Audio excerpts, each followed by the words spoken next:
ముఖ్యమంత్రి రేవంత్ రెడ్డి దాఖలు చేసిన పిటిషన్పై విచారణను హైకోర్టు వచ్చే నెల 2వ తేదీకి వాయిదా వేసింది. ప్రజాప్రతినిధుల కోర్టులో విచారణలో ఉన్న కేసును కొట్టేయాలని సీఎం దాఖలు చేసిన క్రిమినల్ పిటిషన్పై జస్టిస్ కె లక్ష్మణ్ మరోసారి విచారణ చేపట్టారు. రేవంత్ రెడ్డి తరపున సీనియర్ న్యాయవాది నిరంజన్ రెడ్డి వాదనలు వినిపించారు. ఎంపీ ఎన్నికల సందర్భంగా గతేడాది మే 4న బీజేపీకి 400 సీట్లు వస్తే ఎస్సీ, ఎస్టీ, బీసీ రిజర్వేషన్ను తగ్గిస్తారనే అభిప్రాయం కేవలం రాజకీయ ప్రసంగం మాత్రమేనని కోర్టుకు తెలిపారు.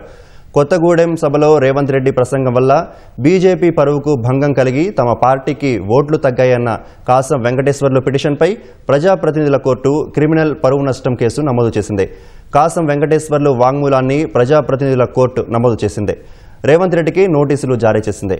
ప్రభుత్వ కార్యక్రమాల్లో తీరిక లేకుండా ఉన్నందున రేవంత్ రెడ్డి కోర్టుకు హాజరు కాలేకపోతున్నారని ఆయన తరపు న్యాయవాది కోర్టుకు తెలిపారు. ప్రజాప్రతినిధుల కోర్టులో విచారణలో ఉన్న కేసును కొట్టేయాలని రేవంత్ రెడ్డి హైకోర్టును ఆశ్రయించారు.